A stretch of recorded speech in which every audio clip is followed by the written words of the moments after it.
docena de estos 20. Quedan unos 10 aminoácidos esenciales que nuestro organismo no puede sintetizar y que debe entonces encontrar en los alimentos, particularmente las proteínas.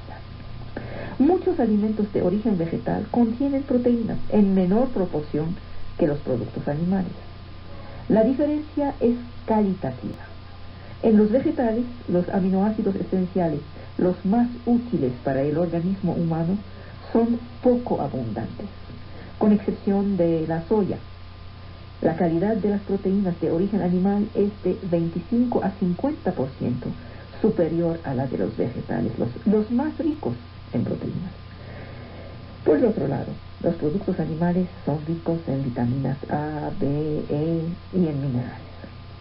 Los alimentos de origen animal, aunque no sean propiamente dicho indispensables a la sobrevivencia, constituyen sin embargo una fuente preciosa de nutrientes esenciales fácilmente asimilables. Si solo fuera para tomar en cuenta esas características nutricionales, entonces entendemos por qué los productos animales son particularmente apreciados. Pero la actitud del hombre frente a la carne animal es contradictoria. A veces la busca con ardor, a veces la prohíbe con rigor, a veces despierta en él un apetito irrepresible, otras veces suscita su repugnancia, su asco.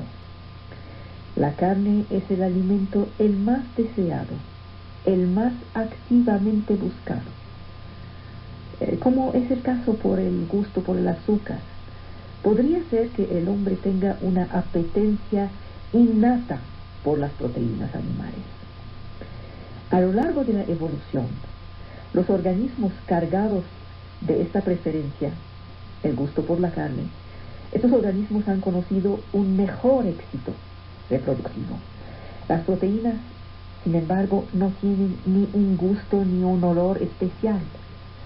¿Cómo es que el comedor podría identificarlos? La respuesta está en la grasa. Frecuentemente la grasa está asociada a las proteínas animales. Actuaría como señal, como marcador. La grasa es el vector privilegiado de los sabores. Las moléculas aromáticas, las más sabrosas, son liposolubles. En muchas culturas se busca a la grasa activamente.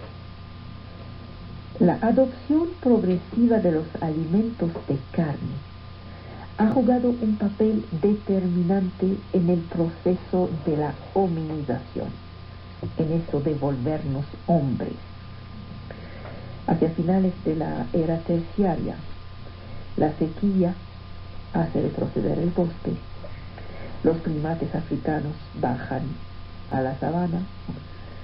Los primeros hominídeos empiezan a cazar activamente a los pequeños mamíferos. También buscan carroña para comerla.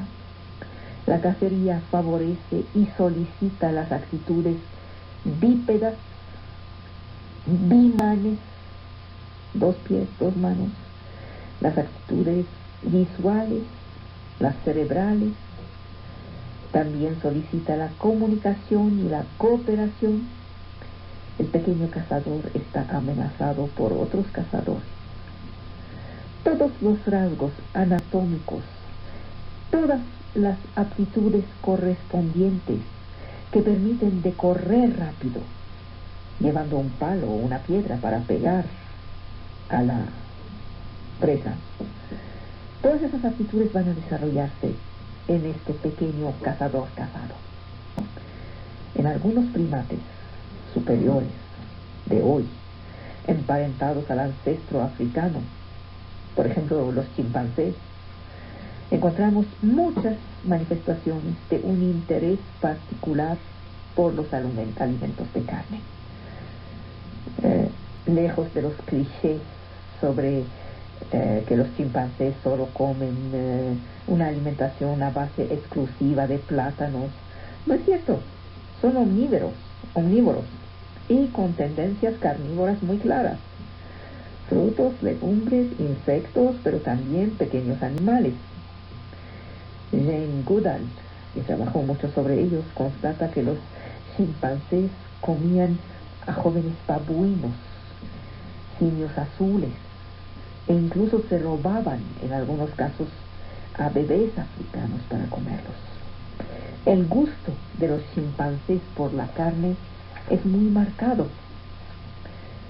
Solo los militantes ecologistas dicen lo contrario de la naturaleza. En el hombre, en algunas lenguas bantúes, existe un término especial para designar el hambre de carne. En diversos grupos humanos hay manifestaciones de un gusto muy específico, muy marcado por la carne animal. Servir una comida únicamente vegetal a un huésped es un insulto en esas civilizaciones. Se prefiere a veces dormir sin comer a comer sin carne. Se busca la carne.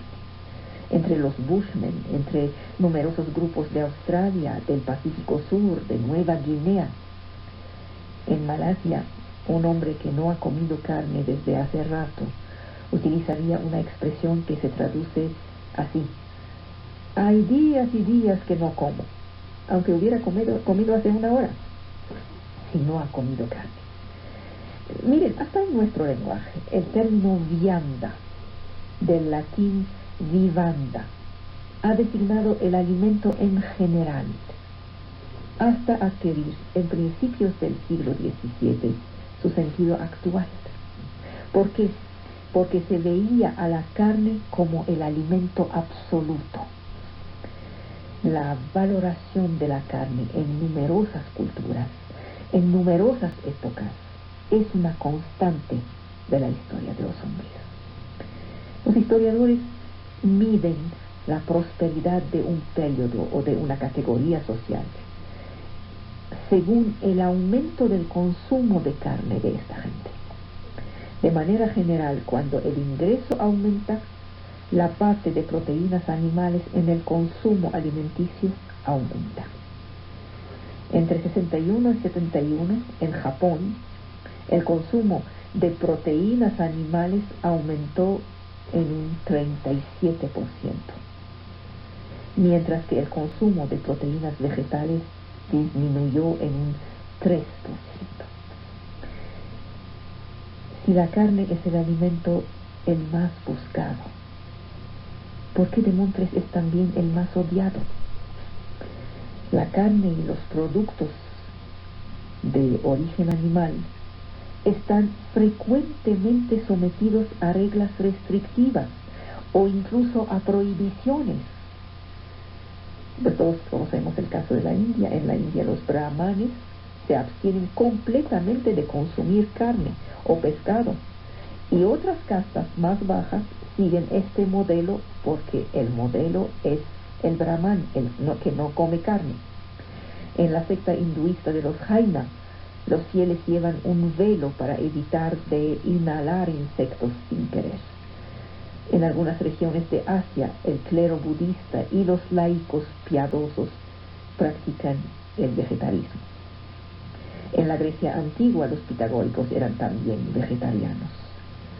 La prohibición del puerco se da entre los musulmanes, los judíos, y en Etiopía entre los cristianos y algunos animistas. El pollo y los huevos son objeto de prohibiciones o abstenciones, aunque sea, en gran parte de África y Asia. En el hinduismo, la vaca se venera y se protege. Sin embargo, las castas inferiores comen vaca. No matan a los animales, se contentan con consumir la carne de los animales muertos, y por esto están criticados por todo el resto de la sociedad. Entonces vemos que es una constante de la civilización. Queremos la carne, prohibimos la carne. ¿Qué pasa ahí? ¿Qué pasa en nuestra tradición judeocristiana? En nuestra tradición, la carne pesa sobre ella el peso de un juicio a priori negativo. Vamos a sacar los textos. En el Antiguo Testamento el paraíso terrestre era vegetariano. Les he dado toda hierba que emite semilla y que se encuentra a la superficie de la tierra, y todo árbol que tiene en sí frutos de árbol y que emite semilla, será para su alimento. Es sólo después del diluvio que Dios da al hombre el permiso de comer carne, a condición de abstenerse de la sangre. Esa regla que aún existe entre los judíos y entre los musulmanes, porque la sangre aparece como el soplo vital de los seres vivos, la parte de Dios en ellos. Estamos reubicándonos en el nivel de conocimiento de aquellas épocas. En el curso del Alto Medievo, la Iglesia hace llevar sus prohibiciones alimenticias exclusivamente sobre las especies vivas, mientras que el vegetal no tiene problema, el vegetal es puro. Los santos ermitaños se alimentaban solo con hierbas, con frutas. Desde el medievo, las reglas de la Cuaresma, la repartición de los días grasos y flacos, ha pesado con un rigor particular sobre la alimentación de los católicos. En algunas épocas se contó entre 120 y 180 días flacos sin carne por año, así que no se quejen por sus pobres 40 días, no pintan. La proporción de la población mundial que es vegetariana es ínfima, es muy poca, y aún entre los vegetarianos es raro que no se consuman proteínas animales de alguna u otra forma, por ejemplo los productos lecheros. Sin embargo, en la mayoría de las culturas existen prohibiciones o restricciones temporales o restricciones permanentes sobre el consumo de carne animal. De una u otra manera hay prohibición. Más allá de las prohibiciones instituidas, en particular las prohibiciones religiosas, más allá de los tabús, existen aversiones, ascos individuales, y son prácticamente siempre las sustancias de origen animal que suscitan el asco. En la lista de estos ascos, los más frecuentes a nivel de las civilizaciones conciernen a los sesos, en lugar del pensamiento, el hígado, la grasa de la carne o los subproductos de la leche, como la piel de la leche, como los quesos fuertes. En los problemas de comportamiento alimenticio, por ejemplo en los problemas de anorexia, la anorexia mental, se encuentra frecuentemente el asco por la carne. Difícilmente se va a encontrar el asco por el pan, difícilmente se va a encontrar el asco por las verduras. La carne no puede ser caracterizada únicamente como alimento buscado o rechazado. Es el más ambivalente, es a la vez deseo y repulsión, apetito y asco. La atracción y la repugnancia son las dos caras de una misma fascinación. La mayoría de las culturas aplican prohibiciones o sienten repulsión hacia ciertas especies animales biológicamente comestibles. Contamos mucho más especies rechazadas que especies consumidas. Los Bushman del Kalahari identifican 223 especies animales en su medio ambiente. Pero solo consideran a 54 de los 223 como comestibles. Y de esas, 17 solamente están cazadas de manera regular. Entre las decenas de especies de pequeños mamíferos, aves, reptiles, insectos que pululan en su región, solo un puñado está considerado como que sirve para alimento. En Europa, las prohibiciones enunciadas por los penitenciarios del Alto Medievo hacia lo que se llama la inmunda, las especies inmundas. Estas prohibiciones hacen largas listas de animales y circunstancias consideradas como impuras. Los animales cuya carne es inmunda van desde el perro al gato, pasando por el ratón, pero comprenden también los reptiles, unos pequeños mamíferos, a veces pájaros, aves. También comprenden la carne sofocada, es decir, no vaciada de su sangre, o la carne insuficientemente cocida, las carroñas. Y las prohibiciones alimenticias judaicas llegan, a final de cuentas, a solo autorizar un pequeño número de animales que deben ser consumidos en condiciones muy restrictivas. La lista de las prohibiciones o de las especies abominables es a veces tan larga que uno podría preguntarse si la prohibición no es la regla en lugar de ser la excepción. De hecho, la prohibición sí es la regla. La animalidad en sí sería el factor repulsivo. Todas las materias de origen animal, tejido muscular de los mamíferos, carne de los reptiles, de los invertebrados, insectos, larvas diversas, secreciones, excreciones, todo eso sería potencialmente generador de asco. El linaje de Homo sapiens solo es carnívoro desde hace poco. En su origen era fructífero, andaban en los árboles trepados. En el hombre, como en los otros mamíferos, la alimentación empieza precisamente por ser exclusivamente de naturaleza animal, es decir, una secreción del cuerpo de la madre. Empezamos por tomar una secreción animal de la propia madre, que es la leche. A lo largo del desarrollo del niño, este debe despegarse del cuerpo y de la leche materna y aceptar esta ruptura. Una vez hecha esta ruptura, es irreversible.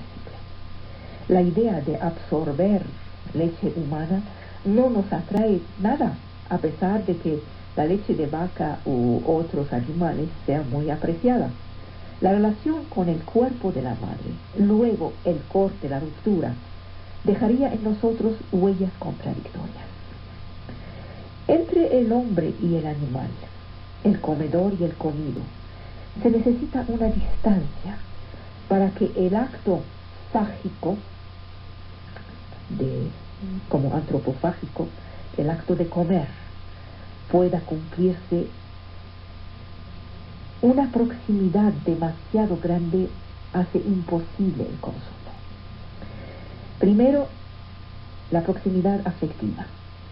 Miren, un animal doméstico, con mayor razón familiar, se nos vuelve difícilmente consumible. Yo no sé ustedes, pero no podría comer a mi perro, por el simple hecho de nuestra intimidad con él. La mejor manera de proteger un animal que podría ser comido es dándole un nombre propio. Al identificarlo, se le dota de una individualidad, proximidad física o taxonómica. Los animales demasiado cercanos al hombre, como por ejemplo los simios, son poco consumibles. No porque no se les pueda comer, sino porque no aguantamos la cercanía. Porque comerlos devuelve al canibalismo. Los animales demasiado alejados también nos parecen a menudo incomibles. Por ejemplo las arañas, los sapos, muchos insectos en muchas culturas. Miren, los ascos de cultura a otra se ejercen esencialmente hacia los insectos. Cuando uno dice, miren, comen insectos, es algo raro. Nunca dicen, miren, comen pollo, es algo raro. No lo es. El principio de incorporación juega un papel en este fenómeno. Incorporar un animal, comerlo, incorporar un animal repulsivo, parece que comunica este carácter repulsivo a quien lo hubiera incorporado. Es el mismo principio que el de los compañeros sexuales aceptables. Escuchen bien eso porque es muy importante. compañeros sexuales aceptables no pueden ser ni demasiado cercanos, es decir, los parientes más cercanos, ni demasiado alejados, es decir, los extraños de la calle. Asimismo, las especies comestibles se encontrarían en una distancia intermediaria. Habrá que interrogarse sobre la separación del sí y del no sí. Esto es muy parecido a mí. Esto es demasiado alejado de mí. Es el problema de definirse a uno mismo que está planteado tanto en la relación sexual como en la relación con la comida de la carne. Una de las cuestiones centrales en la relación humana a la carne animal, la que se juega desde el momento de la separación definitiva del corte entre los cuerpos de la madre y del niño, es la de la definición de los límites de sí, los límites de uno mismo, el establecimiento de una frontera entre lo de adentro y lo de afuera, el sí y el otro. La boca funciona como una puerta entre el interior del cuerpo y el mundo. Después del destete, el niño se vuelve capaz de distinguir entre el self y el no self. Estoy utilizando una palabra inglesa. El uno mismo y el no uno mismo, el sí y el otro, lo interno y lo externo. La boca juega un papel importante en esta construcción. En el adulto, los mecanismos de la distinción entre el sí y el no sí plantean problemas. ¿Cómo se perciben las fronteras del sí, del uno mismo, del self? Parece que el asunto juega un papel decisivo en la relación que tenemos con las producciones del cuerpo, tanto las nuestras como las de los demás. Nuestra propia sustancia corporal parece cambiar de estatuto a nuestros propios ojos cuando atraviesa, cuando franquea los límites del self, del sí. Por ejemplo, no tenemos ningún problema cuando nos lastimamos el dedo. No tenemos ningún problema en chupar nuestra propia sangre que sale de la pequeña herida. Pero después de que haya dejado nuestro cuerpo, es decir, que la haya recogido en un trapo o en un Kleenex, se nos vuelve imposible cumplir el mismo gesto. Yo no chupo un pedazo de tela que trae mi propia sangre de mi propia herida porque me da asco. Nuestra saliva no nos molesta mientras está en nuestra boca, pero si escupimos en un vaso ya se vuelve más difícil tomarlo, nos da asco. La comida que hemos masticado, luego escupido, ya no nos es aceptable. Pasó nada más unos segundos entre una situación y otra. Las de otro, las escupidas o la saliva de otro, provocan nuestra repulsión en mayor medida si se acercan a nuestro cuerpo. La saliva está particularmente en causa en numerosas culturas. El escupir es una forma de agresión que suscita una repulsión violenta. Este asco se borra en las relaciones de intimidad, de fusión. La saliva del niño no es repulsiva para la madre. En las relaciones amorosas pasa una cosa todavía mejor. La repulsión hacia las secreciones del compañero se atenúa hasta desaparecer o incluso transformarse en su contrario. Esto pasa en el beso de boca a boca. Hasta aquí se trata del animal vivo, de la sustancia corporal, carne, secreción, productos del cuerpo. Pero la sustancia del uno mismo, del self, del sí, tiene también una carga contagiosa. Al contactar un self vivo, los objetos inanimados parecen contaminarse. El contacto corporal de una persona extranjera puede ser repulsivo. En cambio, la ternura contamina positivamente a los objetos. Traten de hacer el ejercicio en su cabeza. La ropa interior o incluso exterior hasta cierto punto no lavada de una persona foránea es insoportable, aunque fuera limpia. Nuestra ropa es aceptable, aunque no fuera tan limpia. Sin embargo, Pasa un tiempo, quitamos la ropa interior y aquello que soportábamos muy bien a lo largo del día se nos vuelve insoportable, aunque sea nuestro propio cuerpo. La sustancia corporal, secreciones, fragmentos diversos, incluso la del individuo mismo, nuestras uñas, por ejemplo, pedazos de piel, es a priori susceptible de provocar asco. Inversamente, en algunas circunstancias, el yo se vuelve elástico. Lo que les decía, una relación de intimidad se manifiesta por una extensión de los límites del uno mismo, del self. Las producciones corporales en la mayoría de las culturas llevan con ellas parte del self del cual provienen, del uno mismo, aun si las fronteras corporales han sido franqueadas. Parece que funcionamos al igual que en las civilizaciones mágicas.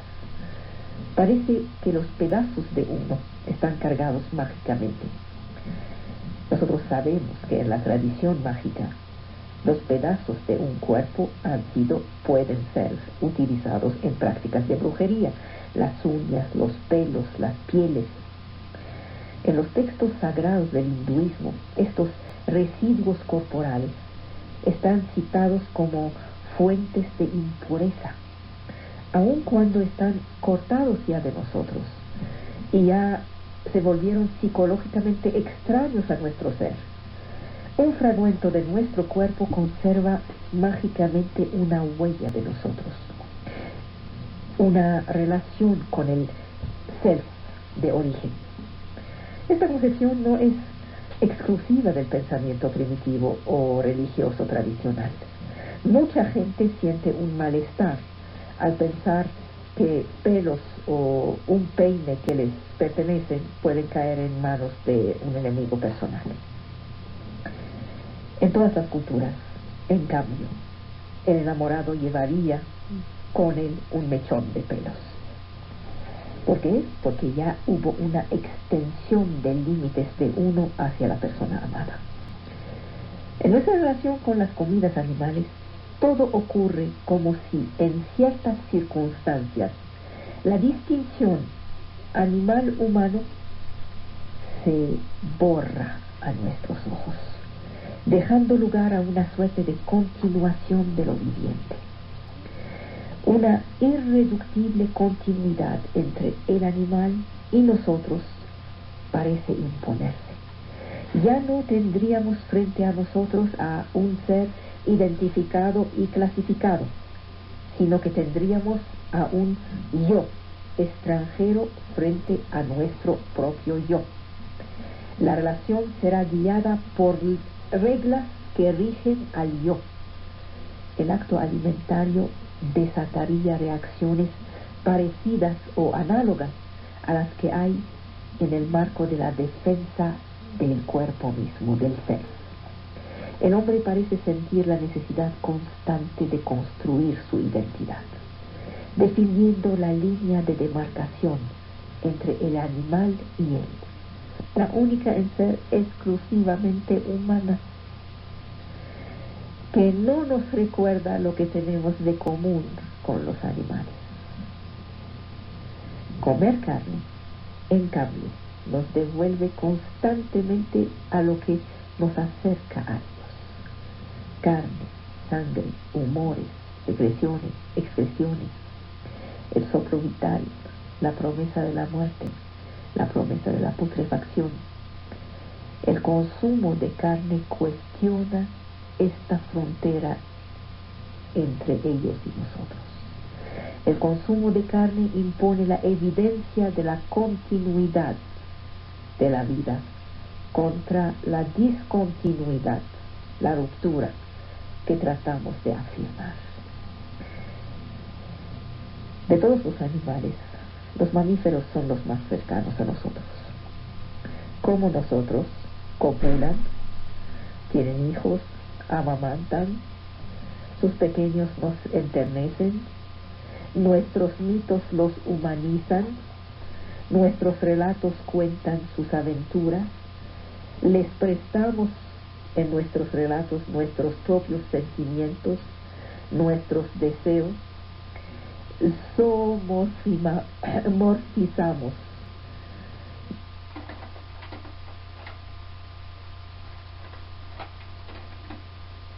nuestros propios sentimientos, nuestros deseos. Morfizamos nuestros parecidos. Transformamos nuestros parecidos en animales. Decimos, tal es como un burro, tal es valiente como un león. Atribuimos a los animales y a los mamíferos, por el otro lado, virtudes y caracteres humanos que también utilizamos como un tótem para describir las personalidades humanas. Hablamos, por ejemplo, en todas las culturas de la valentía o de la crueldad del tigre. Cuando si lo pensamos 2 segundos, vemos que no se trata ni de valentía ni de crueldad. No funcionan así. Son categorías humanas. Hablamos de la cobardía del conejo. Pobre diablo, ¿cuál cobardía? Hablamos de la agilidad del cabrito, de la malicia del simio, de la dulzura del borreguito. Es en las 2 direcciones. Es hacia los mamíferos que nos cuesta más trabajo para resolver nuestra relación eventual de comedor a comido. Para hacer cortocircuito con estos mecanismos de defensa del self, del uno, cuando la frontera hombre-animal se vuelve imprecisa, cuando una continuidad se establece, tratamos de inventar formas para cortar esta sensibilidad que nos acerca al animal. El consumo de la carne se vuelve posible rompiendo la continuidad. La carne debe sufrir una transformación, ya no verse carne. La carne debe ser pensada de otra manera que como emanación de un yo extranjero, de algo demasiado parecido a mí, que vive, que enternece, que copula, que sufre. Entonces inventamos 2 estrategias para resolver el problema del asco. La primera estrategia es construir y interiorizar una distinción infranqueable entre humanidad y animal, afirmando una jerarquía de los seres en la cumbre de la cual figura el hombre. Hay nosotros y hay todos los demás. Funcionó durante siglos. Luego vino la ciencia y lo echó a perder. La segunda estrategia es disimular todas las características aparentes de la animalidad. Pensar la carne como una materia inanimada, no como una parte de un cuerpo. Son 2 lógicas en las actitudes hacia los alimentos de carne. La primera es lo que podemos llamar la zoofagia. Es la lógica de los comedores de animales. Aquellos que no sienten molestia aparente al reconocer el animal en lo que consumen.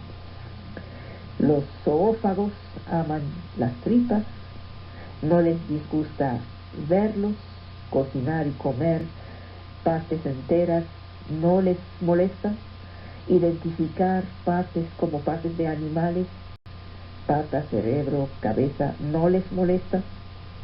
Y luego hay la otra estrategia, la sarcofagia. Esta es una lógica de comedor de carne, pero con mucho más ocultamientos. La carne es una materia comestible desanimalizada, en la cual nada vendría a recordarle la bestia viva. Estas 2 lógicas corresponden a las 2 estrategias.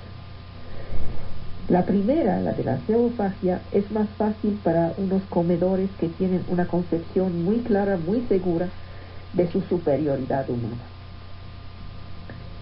Ven una discontinuidad, una ruptura precisa, identificada entre el hombre y el animal.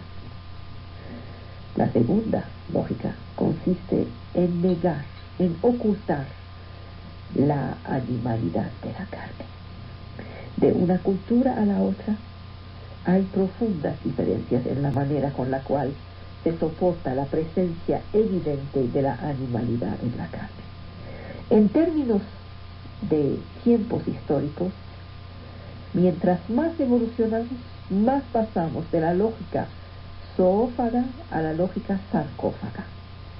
La segunda, la sarcófaga, consiste en negar, ocultar lo animal. Repito, en nuestra civilización, en algunas decenias de años, los signos de la animalidad se han vuelto cada vez más discretos. Las carnicerías ya no presentan más que excepcionalmente las cabezas. El consumo de tripas baja constantemente en los países mientras más sube el nivel de estos países. Entre las aversiones que más suben en los países más civilizados figuran los sesos. Parece que hay un tabú que se establece cada vez más sobre los sesos. ¿Por qué? Porque es el lugar de la inteligencia, lo que más se parece a nosotros. No se necesita ser doctor en biología para ver qué tan parecido es un cerebro de animal con un cerebro humano. La carne animal que consumimos toma cada vez más la apariencia de una materia trabajada, transformada, alejada del animal, en barquito, cortes, cuadrados, triángulos, qué sé yo. Ya no tiene forma identificable. La presentación se aleja a lo máximo de la apariencia original del animal. Somos cada vez más sarcófagos y cada vez menos zoófagos. Se nos presentan cada vez menos platos donde figura un animal entero o una parte reconocible del animal. El ave precortado y deshuesado toma el lugar de aquello que vemos en los cuadros antiguos, la reconstitución con plumas de los banquetes medievales. Ya no, ya compramos pedacitos. Soportamos mal la presencia de los signos que nos recuerdan el animal vivo. Ojos, patas. Encontramos cada vez menos la animalidad en nuestros alimentos. Es cada vez más transformada, trabajada, recortada, desconocida, cosificada.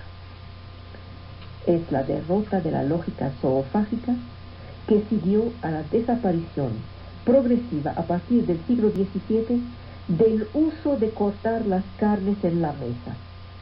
Ya no se hace eso, o pocas veces, cuando se trata de rituales como en Navidad.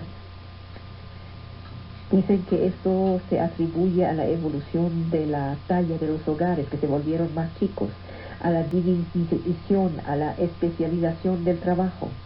La lógica sarcofágica se ha impuesto a medida que se industrializaba la alimentación.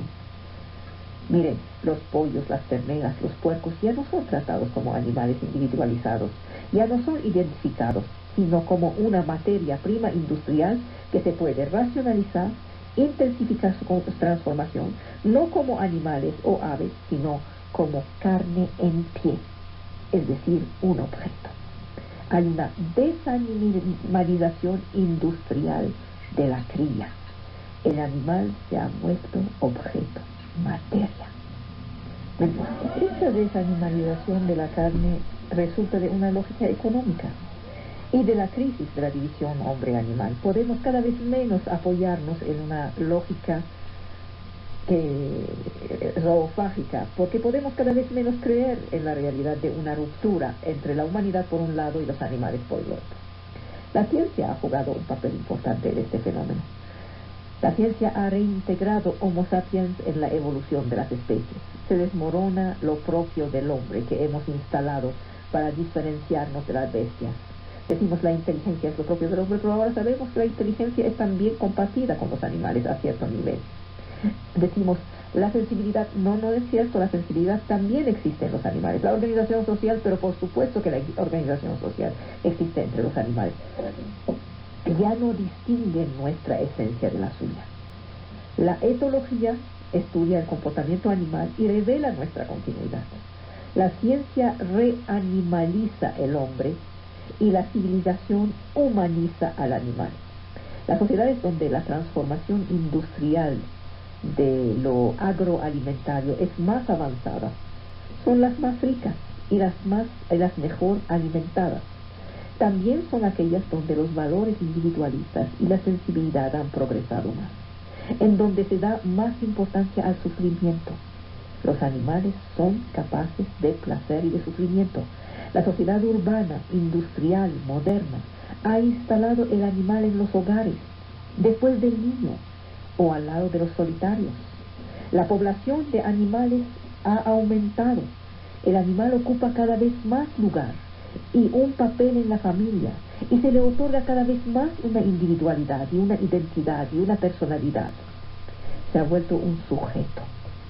Hay una paradoja moderna de la relación hacia el animal.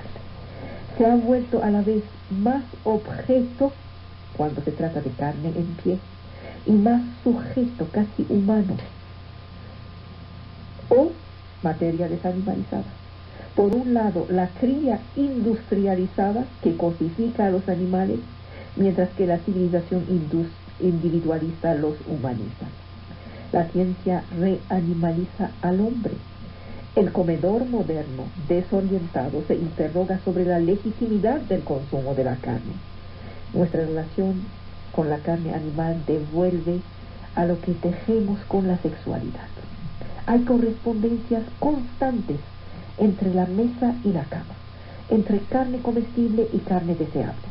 Existe una relación en los hechos entre las reglas del matrimonio y las prohibiciones alimentarias. La analogía es tan profunda que en todas partes el pensamiento humano parece concebir la relación entre cópula y comer. En Yoruba se utiliza la misma palabra para comer y desposar. Es un verbo único que tiene el sentido general de ganar o de adquirir. En francés, consumir se usa para una comida y para un matrimonio. En Sri Lanka, el hecho que una mujer haga la cocina para un hombre equivale a afirmar que tienen relaciones sexuales. En la jungla del este de Perú, las mujeres empujan ritualmente y de manera sexualmente provocadora a los hombres a ir a la cacería para traer carne. En varias partes, una misma palabra sirve para incesto y canibalismo, ya que ambas son formas hiperbólicas de la unión sexual y del consumo alimenticio. El lenguaje corriente utiliza constantemente metáforas de la cocina para traducir el acto sexual. El macho come, la hembra es comida. Se dice que un hombre mujeriego gusta de la carne fresca. Se habla de cocinar una criatura apetecible. En las relaciones carnales, los juegos amorosos son muchas veces de inspiración caníbal. Se muerde, se succiona, se devora. Este canibalismo amoroso es un fenómeno de la extensión de los límites del sí, del self, y la fusión de los self. Esta relación estrecha entre sexualidad y consumo de la carne, el incesto y el canibalismo, se ilustra en ciertos pueblos que practican verdaderamente la antropofagia, el endocanibalismo, el consumo ritual de los muertos del grupo. Las restricciones que pesan sobre el consumo de carne humana reproducen las prohibiciones que pesan sobre el acto sexual. Y la prohibición es rígida cuando se trata de los miembros de la familia pertenecientes al sexo opuesto. Hay correspondencia perfecta entre prohibición del incesto y prohibición alimenticia. Miren, aun cuando el canibalismo es de sobrevivencia, ¿se acuerdan este caso de los chicos uruguayos, los deportistas uruguayos que quedaron varados en los Andes? En 72 eran. Todos eran hijos de la alta burguesía, todos con mucha educación, pues se han impuesto espontáneamente las mismas reglas que los primitivos. Nadie comió a un miembro de su familia y ningún cadáver femenino fue comido. Entre los caníbales, como en la burguesía occidental, no se come a las personas con las cuales las relaciones sexuales serían incestuosas. En la mitología griega, en cambio, las transgresiones incestuosas y caníbales se encuentran constantemente. Y se encuentra el mismo tema en Shakespeare. ¿Por qué? Porque es la violación por excelencia.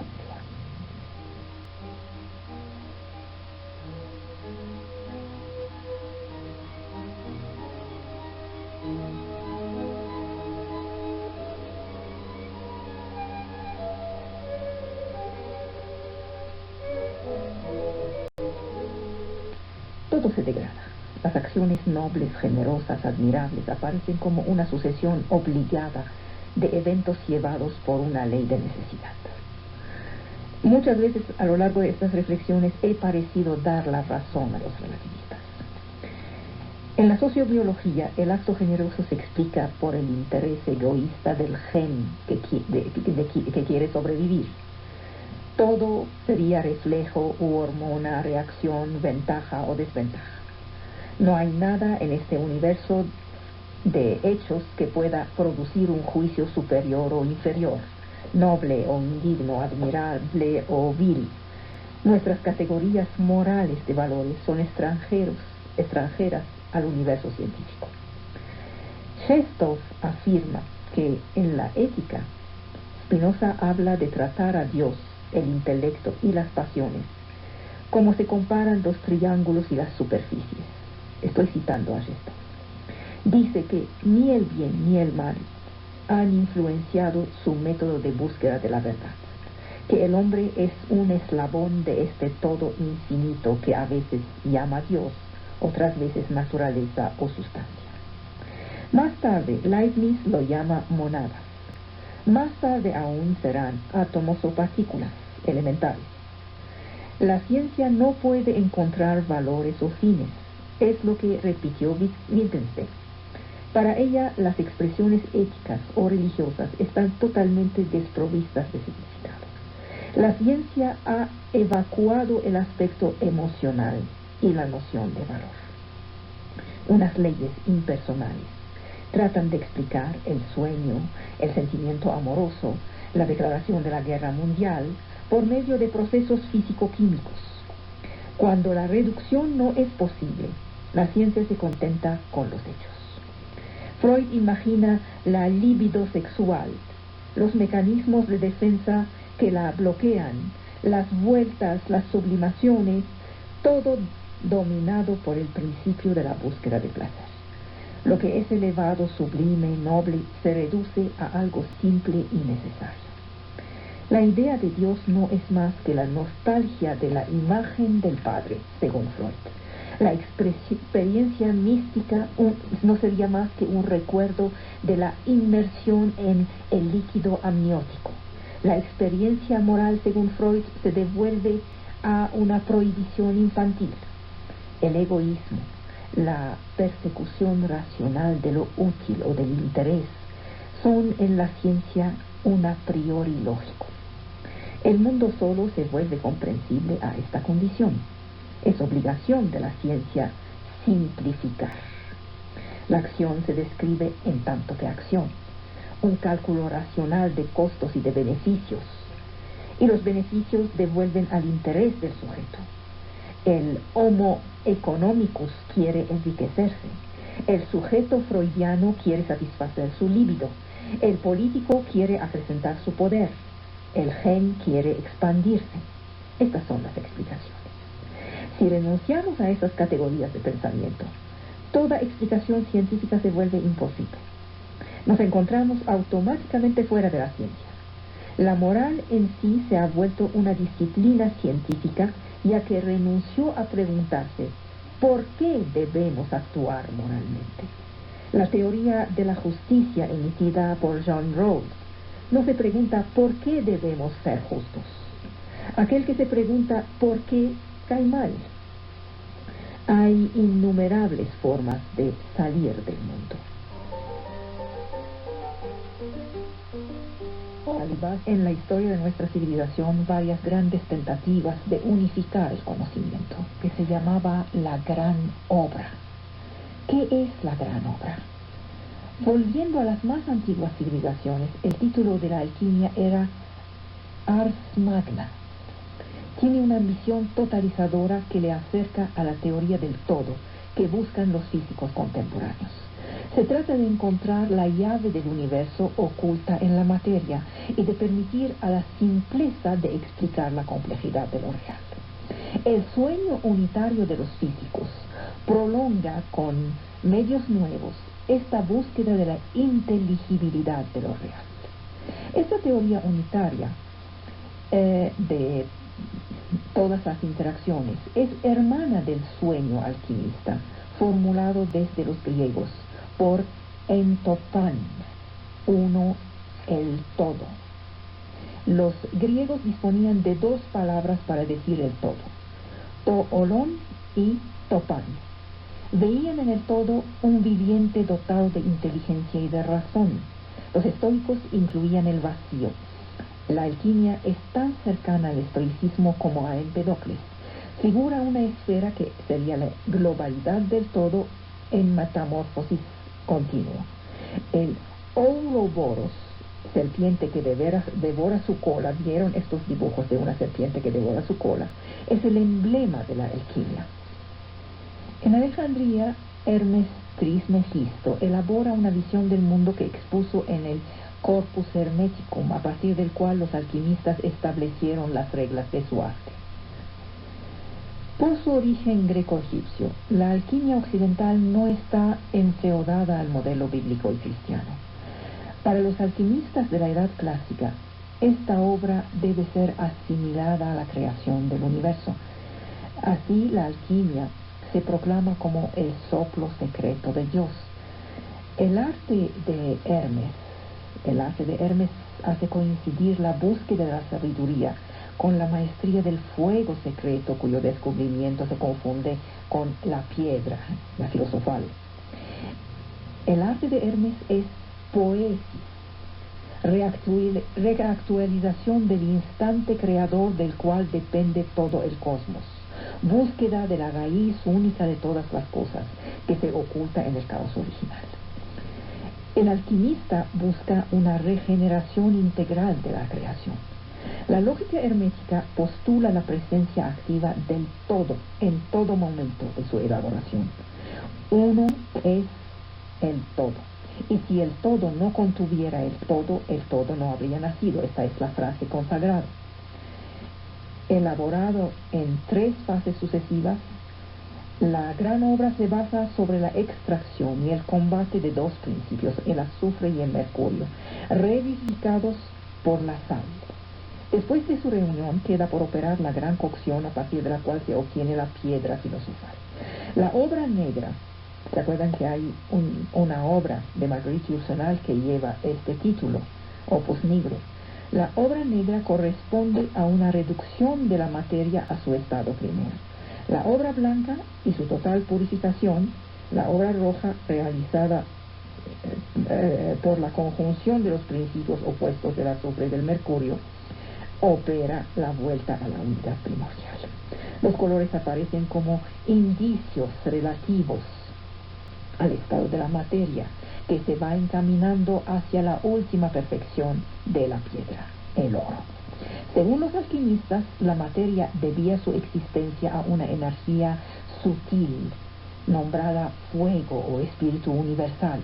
La búsqueda alquimista es el conocimiento de este fuego secreto, principio de animación del universo, que se manifiesta a través del mercurio filosófico. Desde el punto de vista del alquimista, las propiedades físico-químicas estables que conocemos solo son un efecto de la inercia de la materia, prisionera del espacio y del tiempo. La transmutación es la operación que saca afuera la naturaleza oculta, escribe Synesius. El discurso de los físicos pide prestado este término de transmutación para designar los cambios de estado de la materia-energía. Durante años, las transmutaciones del átomo han ocupado los investigadores, escribe Max Planck. La materia-energía no es tan diferente del mercurio filosófico.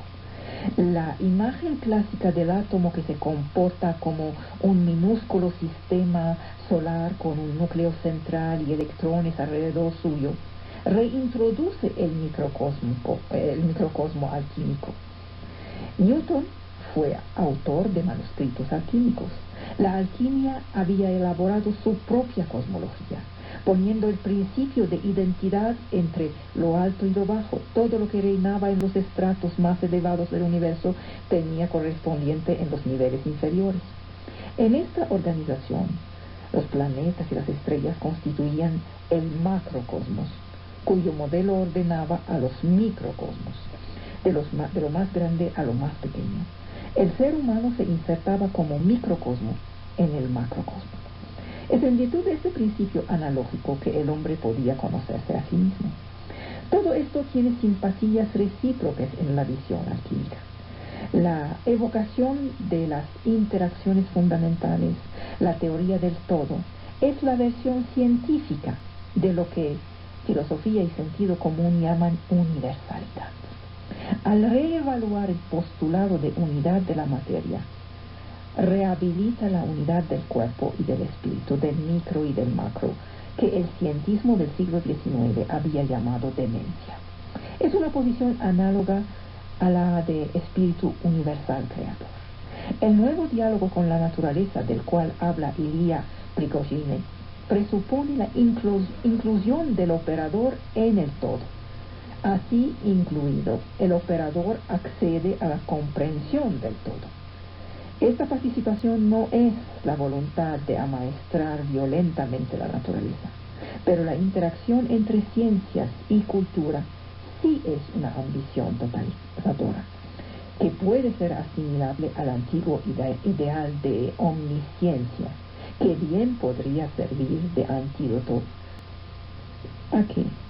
a la melancolía del hombre contemporáneo. Ahora, la pregunta que hice es: ¿acaso la ciencia está a punto de darnos la llave de lo real en su totalidad? ¿O bien solo es susceptible de ofrecernos modelos explicativos competitivos, siempre revisables, siempre incompletos? El positivismo del Círculo de Viena en 1929 invitaba a asignar a la ciencia un espacio de competencia limitado al campo de lo observable, de lo experimental. La totalidad de lo real no podía entonces ser objeto de ciencia. En este contexto, el filósofo de la totalidad, Hegel, se encontró relegado en los tapancos de la metafísica.